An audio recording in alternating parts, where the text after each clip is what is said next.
Human resources management. Most fire officers will find that their greatest challenge relates to managing people. It is the workers who get the job done. The managing or supervising fire officer is responsible for performing a set of functions that direct and coordinate these workers' efforts, provide them with the necessary tools and resources, and ensure the outcome meets the standards. Fire department operations are labor-intensive ventures, with tasks being completed by skilled workers. To be effective as a manager, a fire officer must develop skills that are directly related to managing human resources. The concept of management emerged from the Industrial Revolution. The introduction of steam power in the late 1700s led to the creation of large factories in Europe that were staffed with former agricultural and small town residents who needed direction and supervision. Human resources management focuses on the task of managing people using physical, financial, and time assets. Although some human resources functions affect career departments more than volunteer departments, all functions are required.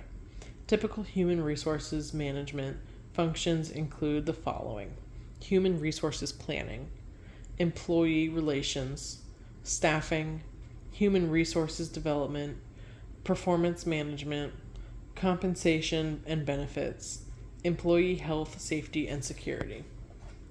Human resources planning is the process of having the right number of people in the right place at the right time who can accomplish a task efficiently and effectively. Most often, this includes forecasting future staffing needs and determining how those needs can be met. When a fire department projects the number of retirements for the next year and determines that a new recruit class should begin prior to those vacancies, the department is fulfilling the human resources planning function. Typically, this is not an activity that is conducted at the company level, other than determining needs while developing an incident action plan. Employee relations include all activities designed to maintain a rapport with the membership. Most often, these actions are associated with working with labor organizations. Fire officers must know and understand all agreements between labor and the fire department. The fire officer should also be aware of the vast number of laws that regulate the relationship between employees and their employer. Ignorance of the law is no excuse, and fire officers who violate the law may quickly find themselves and their department faced with a federal complaint. Staffing is the process of attracting, selecting, and maintaining an adequate supply of labor. The fire service traditionally has been fortunate in its ability to attract applicants. However, with the increase in the services provided and the greater educational requirements, recruitment is becoming more difficult. Although some fire departments have developed programs to actively seek out qualified women and minorities, most fire departments have not. Staffing also includes labor force reductions. There are many methods of shrinking the fire department's size. Most fire departments have started with furloughs and attrition rather than terminations and focused on increasing work hours without increasing pay. The staffing function is typically accomplished at the organizational level. Human resources development includes all activities to train and educate the employees. This function is heavily dependent on the fire officer at the company level.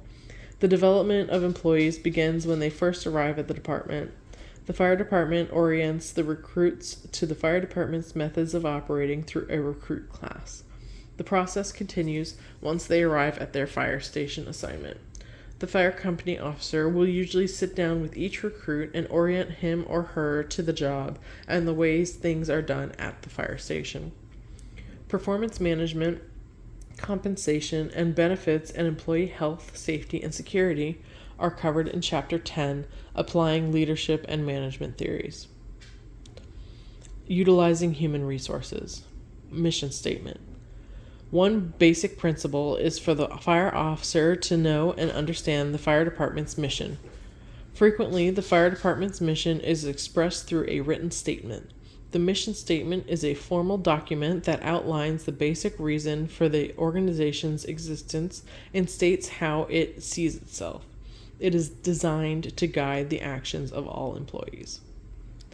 getting assignments completed. One of the greatest demands on the fire officer is to make effective use of time. The fire officers will find that a great number of demands are made on the company's time. These demands include conducting public education, doing inspections, and undertaking other fire prevention efforts.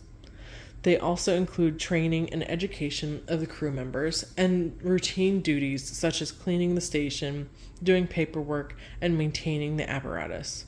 And, of course, the company must respond to calls. Some of these activities are known months in advance. Others may require the immediate response of the crew.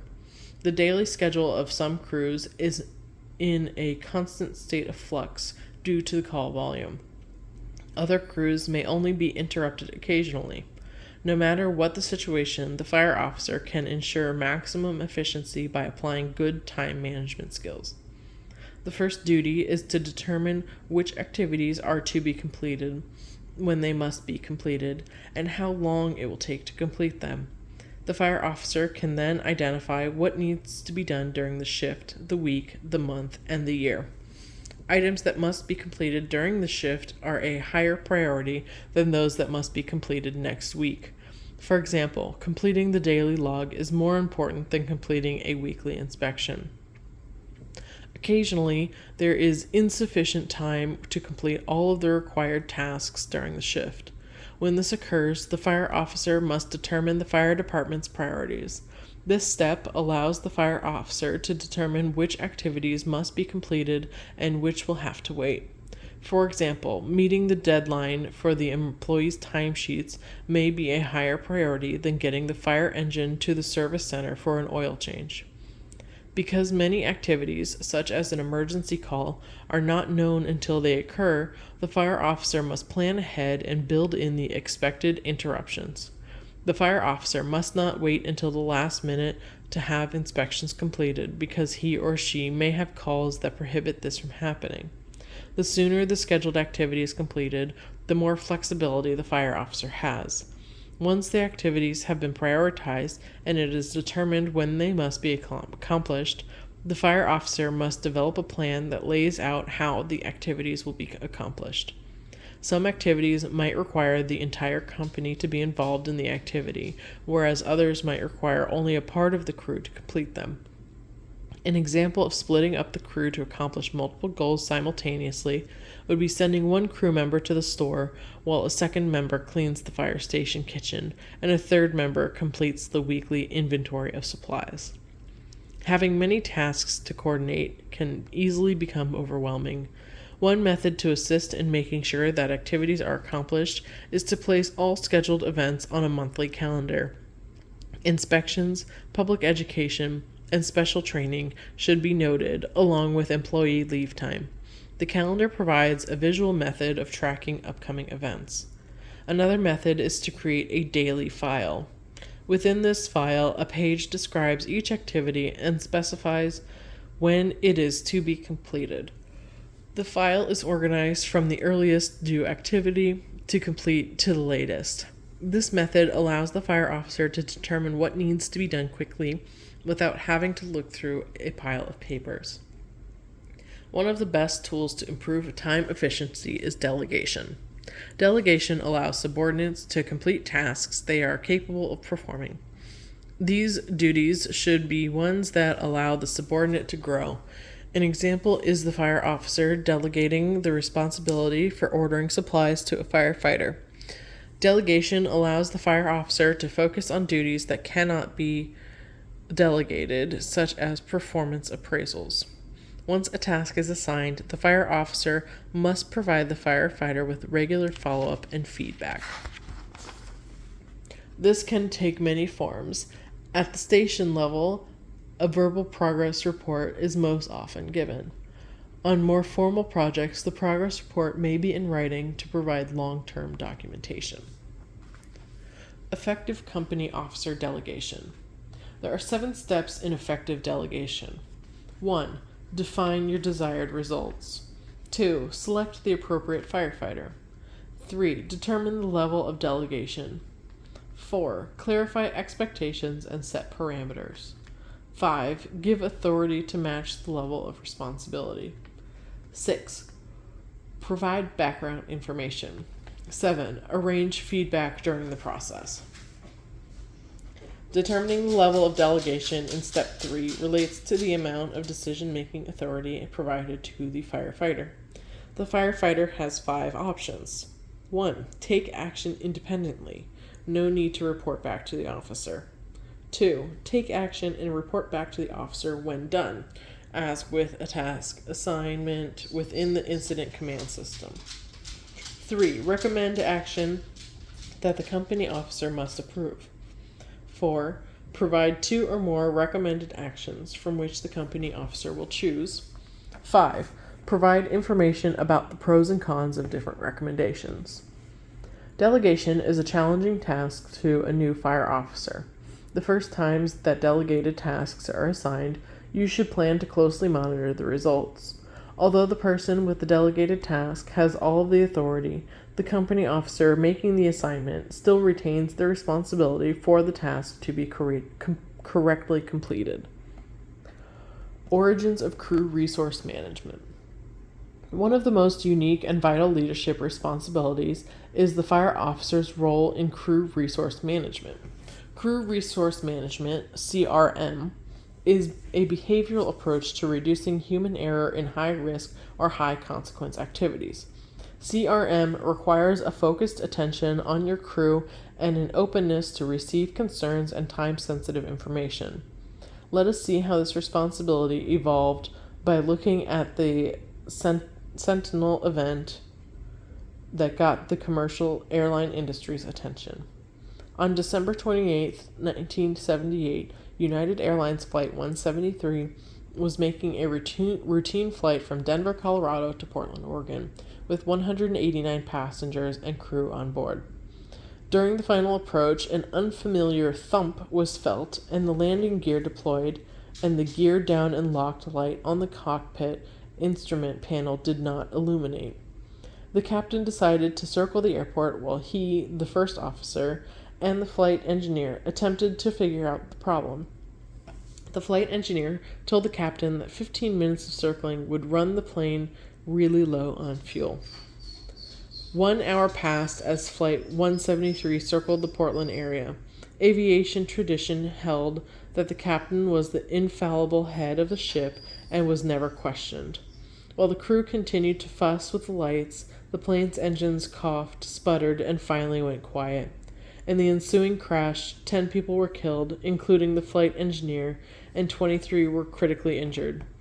The McDonnell Douglas DC-8 aircraft used by Flight 173 was a fully functional, mechanically sound airframe that crashed because the humans flying the machine became over-engrossed in a burned-out light bulb. In response to this incident, a behavioral modification training system known as Crew Resource Management was developed in a 1979 National Aeronautics and Space Administration (NASA) workshop examining the role of human error in aviation accidents. Resistance to mandatory CRM training continued until United Airlines Flight 232 experienced a catastrophic failure of its center engine in 1989. All 3 hydraulic lines necessary for controlling flaps, rudders, and other flight controls were severed. This damage robbed the crew of both the primary and redundant safety features that are built into every airframe. When these conditions were presented within a flight simulation exercise, it always resulted in an unrecoverable spin with all lives lost. The flight crew and the check ride pilot, using engine controls alone, managed to bring the crippled plane into the Sioux City, Iowa airport. Of the 295 people on board, 184 survived the fiery crash onto the runway. The crew attributed their success to CRM training as they initiated behaviors to overcome the 5 factors that contribute to human error. United Airlines Flight 232 was the landmark event that validated CRM's worth. Researching and validating CRM concepts. Part of the 80% reduction in the aviation industry's accident rate is attributed to the development, refinement, and system-wide adoption of CRM. CRM is designed to train team members how to achieve maximum mission effectiveness in a time-constrained environment under stress. That is a concept with nearly universal utility and timeless applicability. Dr. Kern received the Distinguished Leadership Award from Aviation Week and Space Technology in 2003 after making controversial decisions to ground 9 air tankers during the 2002 U.S. wildland fire season after fatal accidents involving a Lockheed C-130A and a consolidated PB-4Y2, to bar future aerial firefighting contracts for these two airplane types, and to restrict aircraft operations in cooperation with other firefighting agencies. At the time, Kern was the National Aviation Director of the U.S. Forest Service. Professor Robert Helmrich and his staff at the University of Texas Human Factors Research Project, HFRP, developed CRM. They showed the dramatic value of applying CRM to aerospace, aviation, the military, maritime operations, and the medical profession. Their project started in the early 1980s as the Aerospace Crew Research Project, exploring the relationship among personality, group culture, and performance. Human error. Gordon DuPont spent 7 years reviewing aviation accidents as a technical investigator for the Canadian Aviation Safety Board. As the Special Programs Coordinator for Transport Canada, he was responsible for developing programs that would reduce maintenance error. During his study, DuPont considered the similarities between errors that occurred in the cockpit and those that occur in the maintenance hangar. DuPont's Dirty Dozen are a comprehensive list of reasons and ways that humans make mistakes. 1. Lack of communication. 2. Complacency. 3. Lack of knowledge. 4. Distraction. 5. Lack of teamwork. 6. Fatigue. 7. Lack of resources. 8. Pressure. 9. Lack of assertiveness. 10. Stress. 11. Lack of awareness. And 12. Norms. Whereas DuPont considered the human factor in the error-making process, Dr. James Reason looked at the systems approach to human error management. Quote, high-technology systems have many defensive layers. Some are engineered, alarms, physical barriers, automatic shutdowns, etc. Others rely on people, surgeons, anesthetics, pilots, control room operators, etc. And yet others depend on procedures and administrative controls. Their function is to protect potential victims and assets from local hazards. Mostly they do this very effectively, but there are always weaknesses. End quote. Reason points out that each layer of defense is more like a slice of Swiss cheese than a solid barrier. The presence of a hole in one defensive layer does not create a bad outcome event, but when the holes in all the levels of defense align, a bad or catastrophic outline becomes more likely. Figure 2-4, page 58. Active failures and latent conditions. James Reason cites 2 reasons that explain why holes appear in the layers of defense: active failures and latent conditions. Active failures are the unsafe acts committed by people who are in direct contact with the situation or system. They have direct and short-lived effects on the system, on the integrity and the defenses. Not wearing a seatbelt while in a moving vehicle is an example of an active failure. Latent conditions are the inevitable resident pathogens within the system. These conditions have 2 kinds of adverse effects.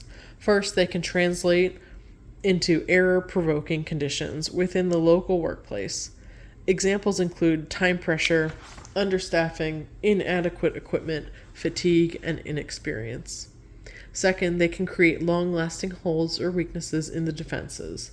Examples include untrustworthy alarms, unworkable procedures, and design and construction deficiencies.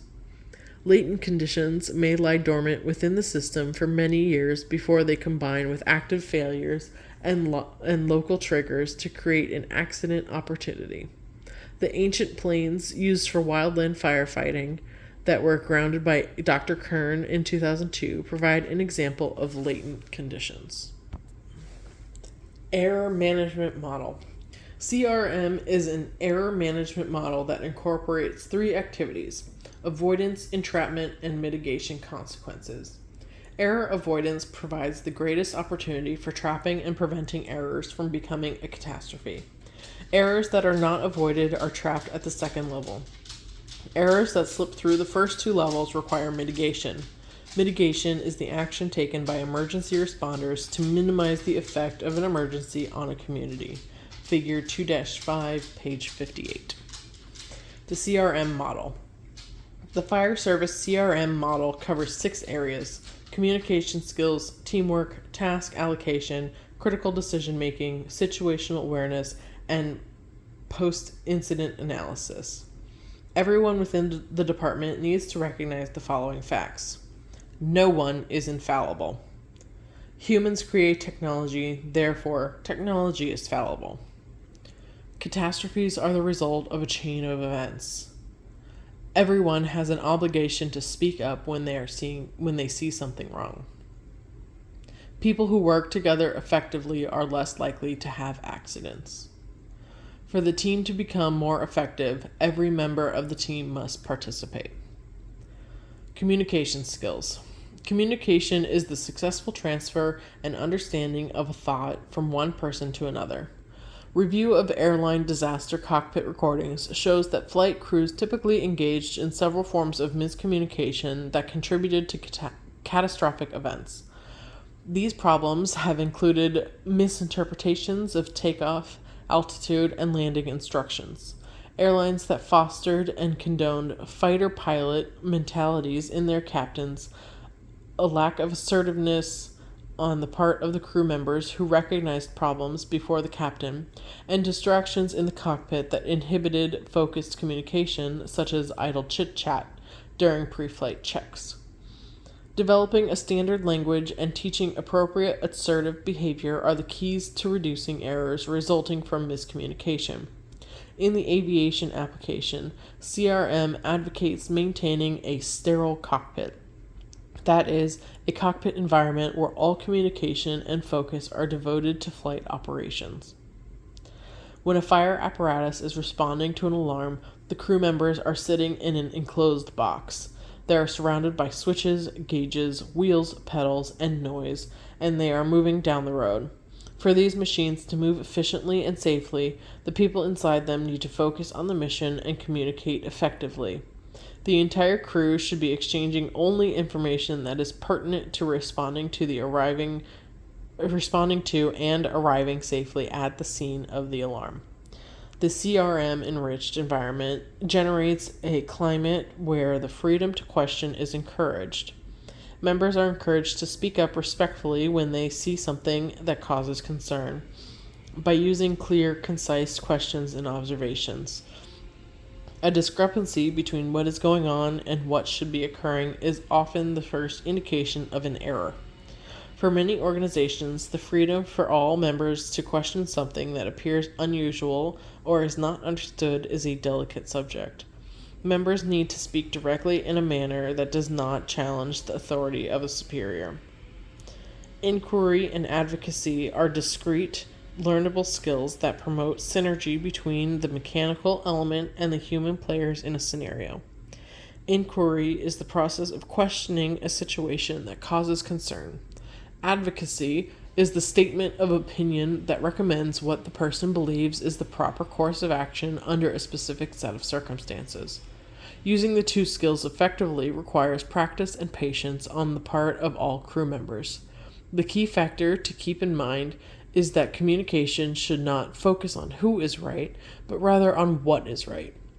One effective tactic is to use specific buzzwords, such as red light and red flag, to signal discomfort with a situation.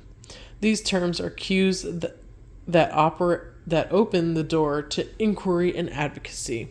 They should be reserved for situations that involve an immediate risk of injury.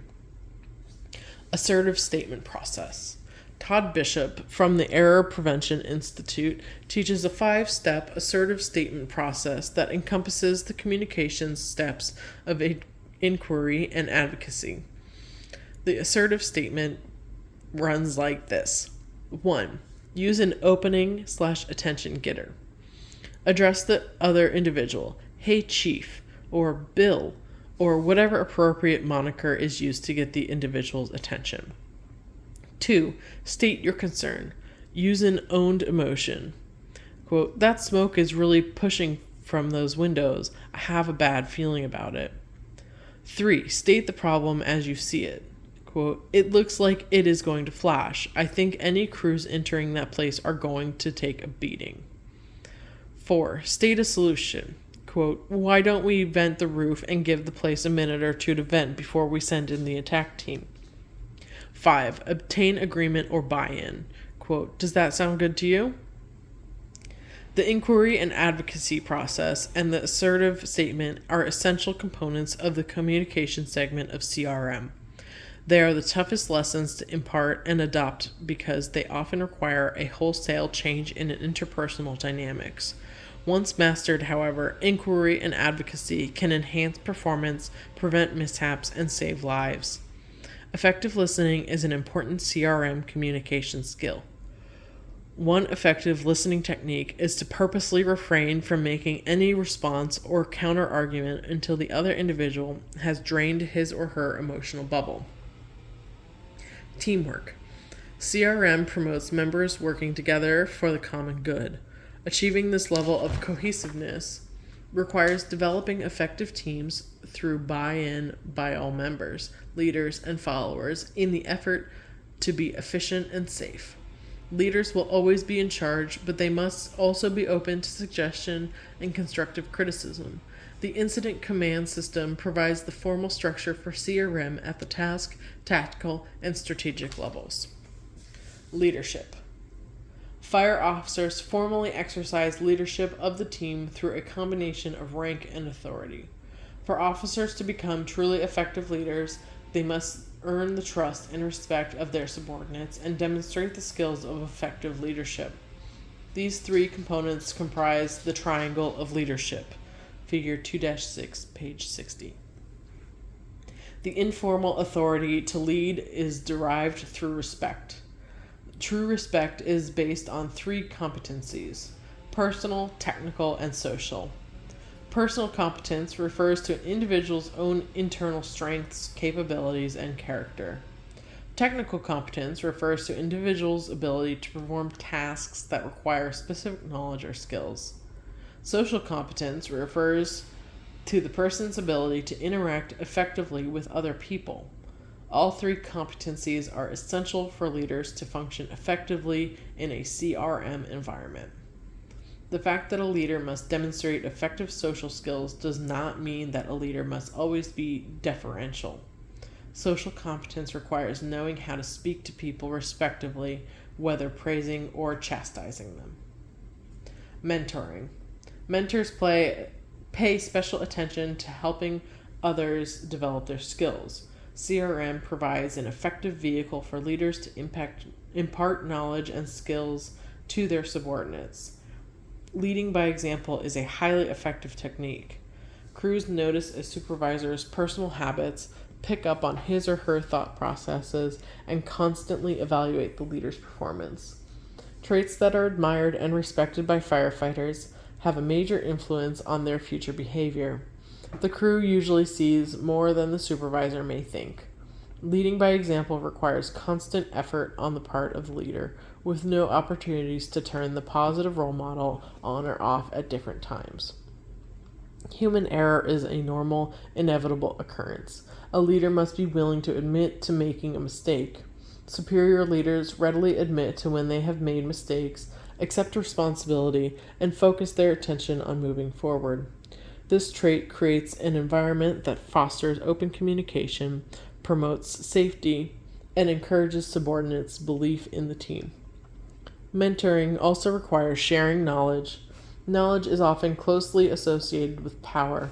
Leaders who are insecure about their positions tend to withhold knowledge and fail to share lessons as they are learned. Mistakes are often repeated in such an environment, and errors that could have been avoided are permitted to occur.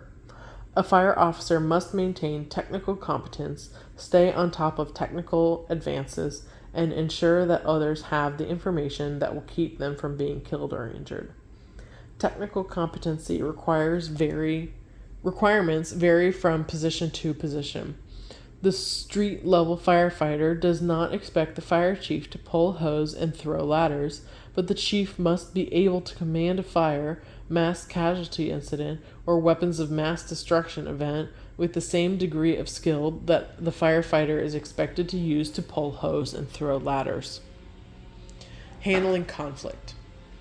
The focal point of CRM in conflict resolution is to focus on what is right, not who is right. This approach allows the leader to focus on the best, safest outcome.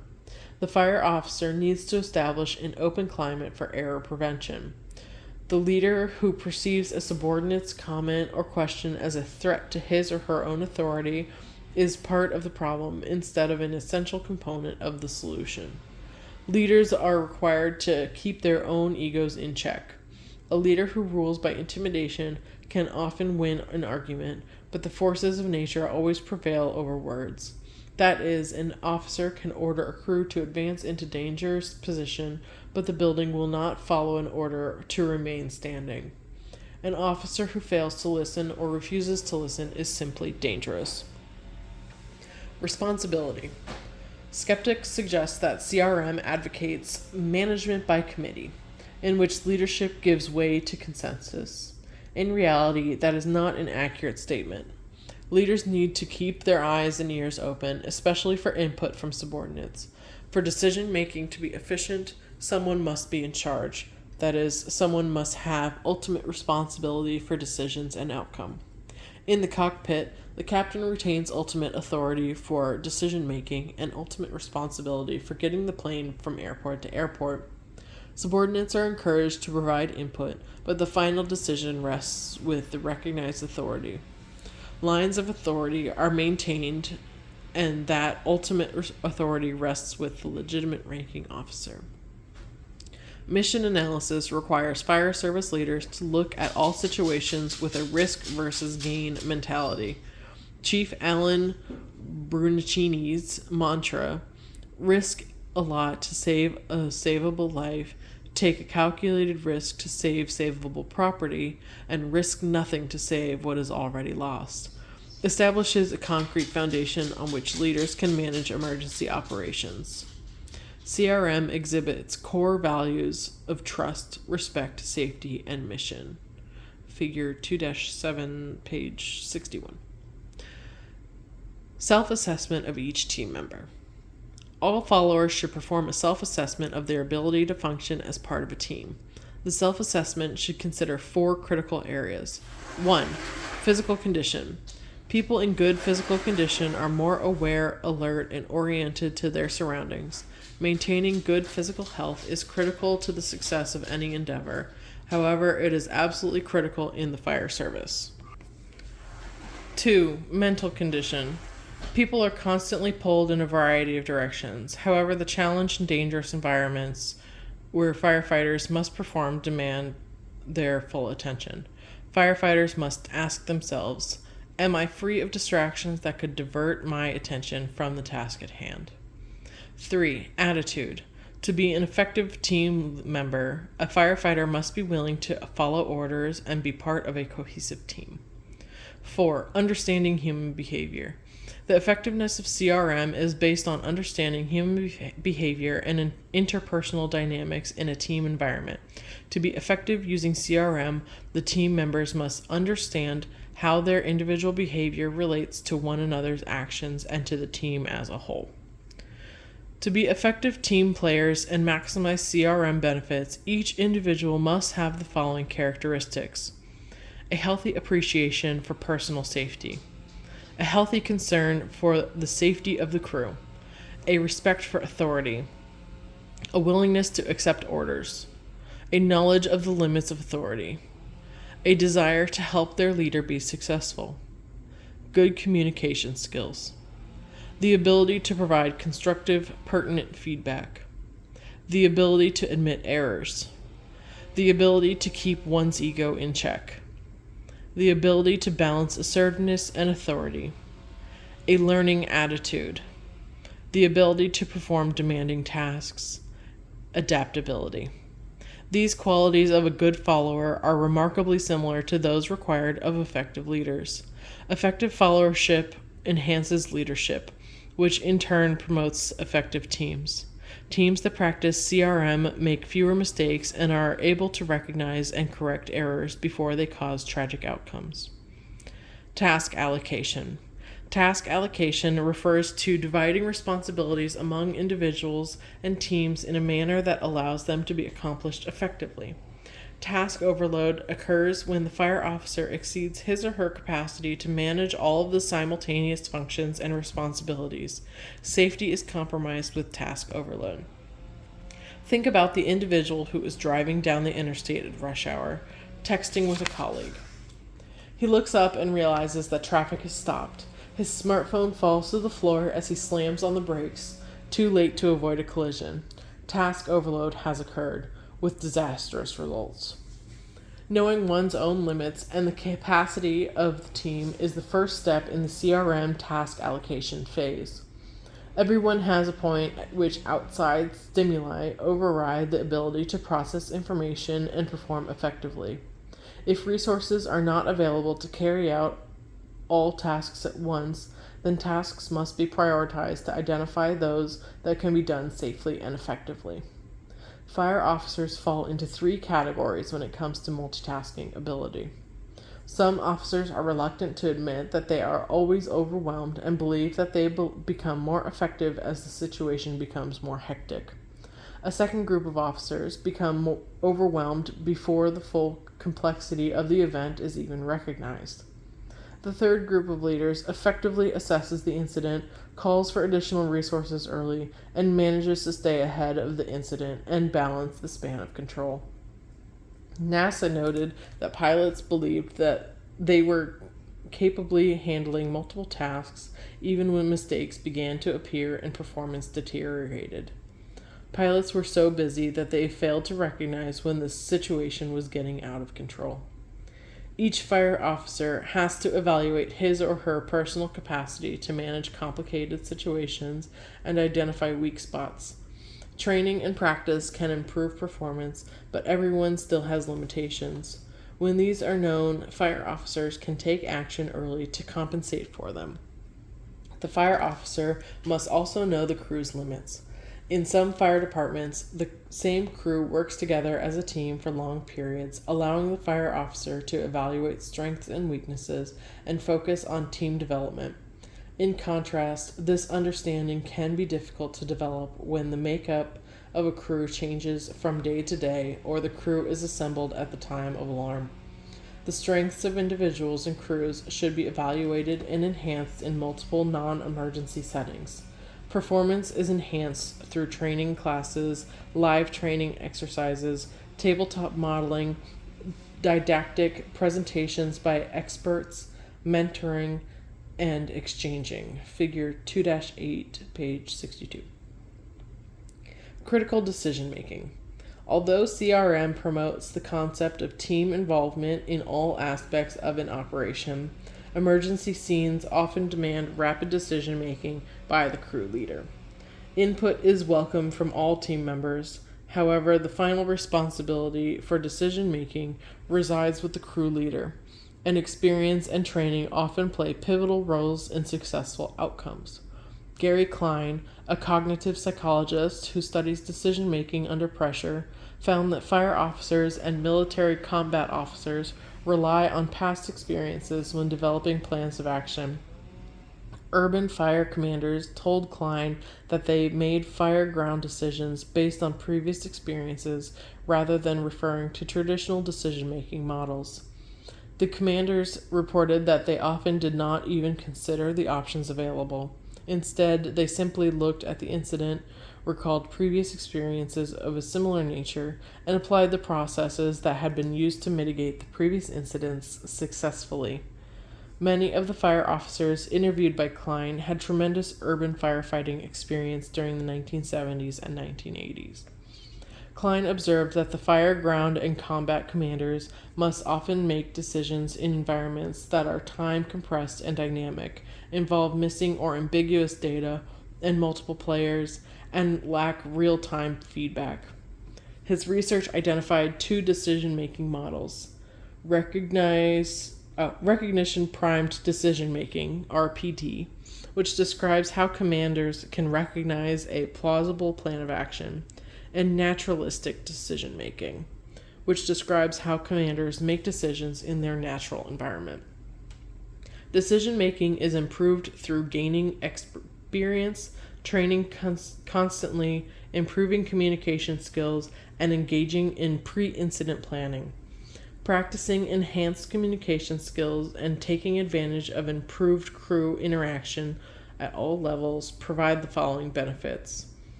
Problem identification is enhanced. Supervisors at all command levels maintain better incident control. Situational awareness is improved.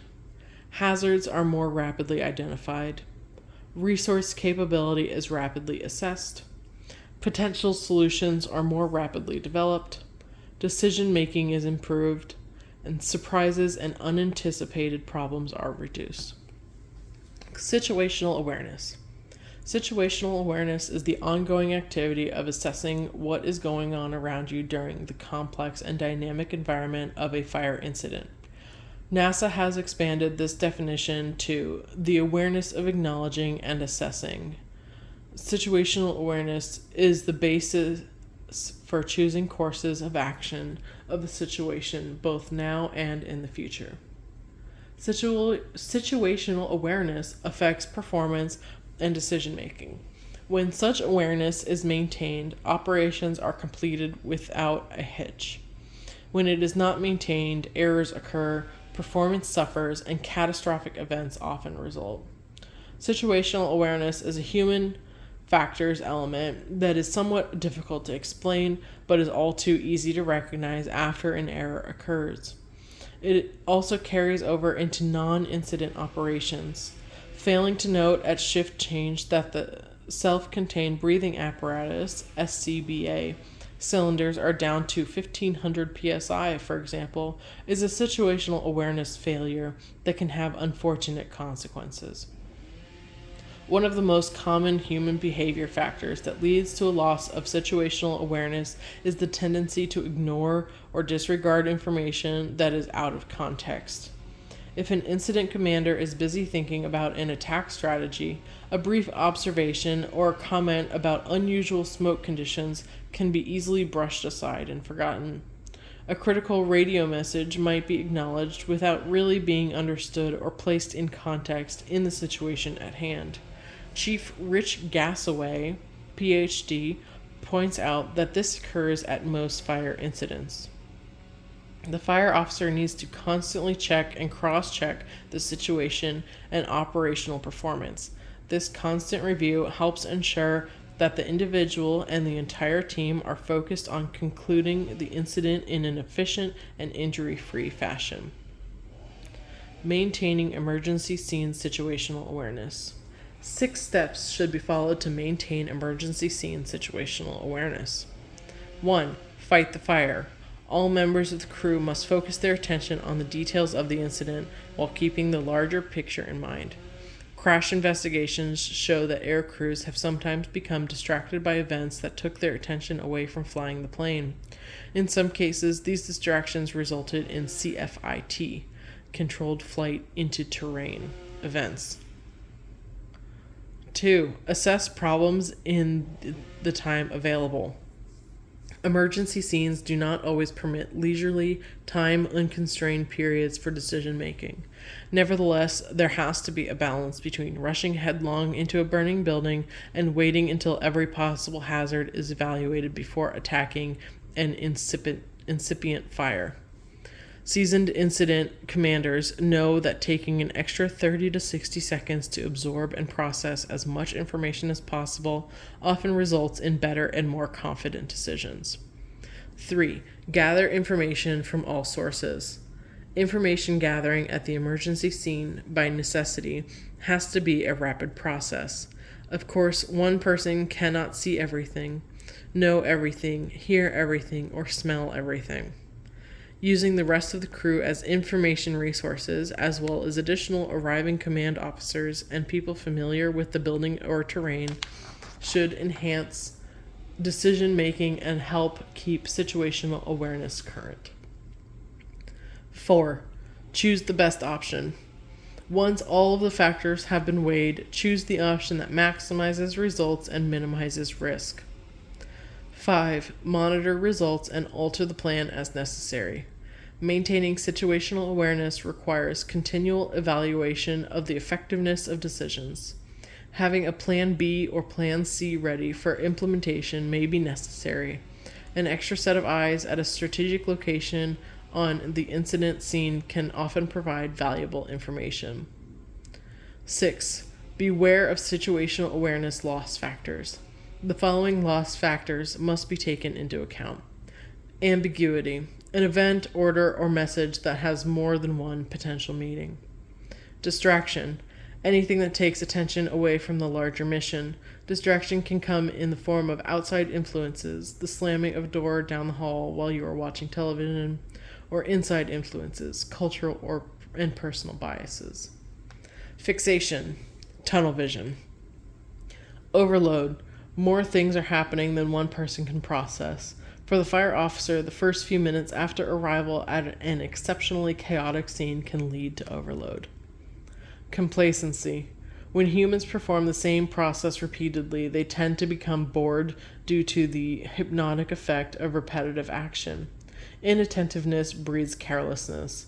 The perception or description of any structure fire as routine is the pinnacle of complacency. Improper procedure. Advancing a hand line into a structure fire before ventilating and positioning apparatus downwind at a hazardous materials release are examples of improper procedures. Immediate action is required to correct these mistakes. Unresolved discrepancy. Suppose you are heading westbound on an interstate and you see a vehicle approaching eastbound in the same lane you are traveling in. There is a brief period where your eyes send the signal to the brain, but you mutter, "I don't believe this." Indications and observations that are in conflict with expectations must not be ignored. Firefighters must be trained to recognize unresolved discrepancies as needing attention immediately. Nobody fighting the fire. An incident commander may find his or her attention drawn to the actions of one specific company, causing the leader to ignore the rest of the incident. Emergency scene commanders cannot allow themselves to be drawn away from the big picture. An aviation practice that can help maintain situational awareness is to say the checklist out loud when preparing for a low-frequency, high-risk task. Memorizing a checklist and going through it by yourself is not as safe or as effective as two people looking at a checklist and speaking the items out loud. This practice has also been used to reduce paramedic medication errors. Post-incident analysis. Some form of after-action review or post-incident analysis should be conducted at the company level after every call in which the company performs emergency operations. In most cases, this can be an informal discussion conducted by the company officer to review the incident, discuss the situation, and evaluate team performance. Every situation should be viewed as a potential learning experience, and the company officer should provide feedback to the crew members to reinforce positive performance and identify areas where there is room for improvement. When a deficiency is noted, a plan for addressing the problem should be developed at the same time. Situations that involve multi-company operations should be reviewed from the perspective of how well the overall team performed, in addition to individual fire officers conducting company-level reviews. The format of the multi-company review necessarily depends on the nature of the magnitude of the incident, whether it was a one-room house fire that was addressed by 3 or 4 companies, or a 5-alarm blaze that involved dozens of companies and activated every component of the fire department. It is relatively easy to gather the companies that were involved in a 1-alarm fire to conduct a basic review of the incident soon after the event. The critique of a large-scale incident, by comparison, can be a major event involving extensive planning, scheduling, and preparations. Conducting a post-incident analysis. The actual post-incident analysis should be scheduled as soon as convenient after the event, while allowing adequate time to gather and prepare the necessary information. It is best to capture the information while it is still fresh in the minds of the participants. With a small-scale incident, it may be possible to have all of the involved companies in attendance at the analysis so that all of the crew members can be involved in the discussion and learning experience. The attendance at a critique of a larger scale incident could be limited to company officers and chief officers. However, it is a good idea to invite the entire crew of any company that played a significant role or was involved in some unusual occurrence. Start the analysis with an overview presentation of the background and basic information about the incident, including the timeline and the units that were dispatched. The first arriving officer should then be asked to describe the situation as it was presented on arrival and the actions that were taken.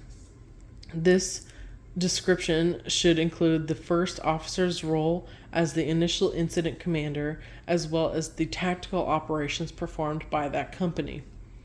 Each successive company should then take a turn explaining what they saw and what they did. An effective visual method is to draw a plot layout of the area on a dry erase board and then have the various company level officers locate where they positioned their apparatus and where they operated, and identify which actions they took. This input should gradually produce a complete diagram of the incident. Photographs, videos, and radio recordings can be inserted at pertinent points in the discussion. During this process, the moderator should keep the analysis directed at key factors, including what the initial strategy was and how it changed, if such changes occurred, how the command structure was developed, how resources were allocated, and which special or unusual problems were encountered. The discussion should also focus on standard operating procedures, including whether they were followed and how well they worked in relation to the actual situation. The officer acting as moderator should help the participants differentiate between problems that occurred because procedures were not followed and areas where procedures should be changed or updated. Table 2-4, page 65. The best way to evaluate the effectiveness of procedures is to determine whether following them actually produced the anticipated results. If a deviation from standard procedures occurred, the reasons and the impact should be discussed. Once every company level officer has had a chance to make a presentation, the officer directing the analysis should provide his or her perspective on and assessment of the operation, including both positive and negative factors. This officer should make a point of evaluating the outcome in terms of where and when the fire was stopped and how much damage occurred. If the outcome was positive and everything met expectations, praise should be widely distributed. Where there is room for improvement, that fact should be noted in terms of valuable lessons learned. Have the attendees identify the positive and negative points and list the actions that should be taken to improve future performance. These points should be listed on the board for everyone to see as the final product of the analysis. Documentation and follow-up. The last step in conducting a post-incident analysis is to write a summary of the incident for departmental records. The results of this review should be documented in a standard format. Many fire departments use a form to document the essential findings. Use of a form allows the information to be stored in a consistent manner and ensures that all relevant information is collected. The form should also list recommendations for changes in procedures if necessary. Care should be taken in writing the post-incident analysis, as it may be considered a public record and available to the public. The completed package should then be forwarded to the appropriate section or sections within the department for review and follow-up. The training division should receive a copy of every incident review to determine training deficiencies and needs. Recommendations for policy changes should also be forwarded to the appropriate personnel for consideration. The completed report should include all of the basic incident report information included in the National Fire Incident Reporting System, NFIRS, as well as the operational analysis information.